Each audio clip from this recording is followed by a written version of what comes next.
शेवटचा मुद्दा सांगतो आणि थांबतो। सिंचनाच्या बाबत एक मोठं धोरण आणि कालच अर्थमंत्री महोदयांनी जवळपास 103 सुधारित प्रमाण दिल्याचं सांगितलं, परंतु सिंचनाच्या बाबतीमध्ये ना आपल्या आर्थिक पाहणीमध्ये किती टक्के कृषी सिंचनामध्ये वाढ झाली हे नमूद आहे, ना प्रत्यक्षात त्या पाण्याचं होतं काय याबद्दलचं कुठं काही सांगितलं जात आहे। माझ्या श्रीरामपूर विधानसभा मतदारसंघामध्ये भंडारदरा धरणाचं पाणी पूर्वीच्या सरकारनं सर्वांना वाटून दिलं, त्यामुळे वाद संपले। आता निळवंडेचे कालवे होत आहेत। श्रीरामपूरला निळवंडेचंही पाणी मिळत होतं। आमची अशी मागणी आहे की आमच्या मतदारसंघातील शेतकऱ्यांना निळवंडेमध्ये असणारा आमचा जो न्याय हिस्सा आहे तो प्रामुख्याने मिळाला पाहिजे।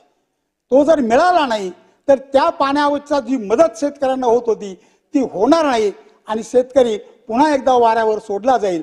असं होऊ नये त्यासाठीच्या भूमिका सरकारने तातडीने घेतल्या पाहिजेत, अशी या निमित्ताने महोदय मी मागणी करतो। धन्यवाद।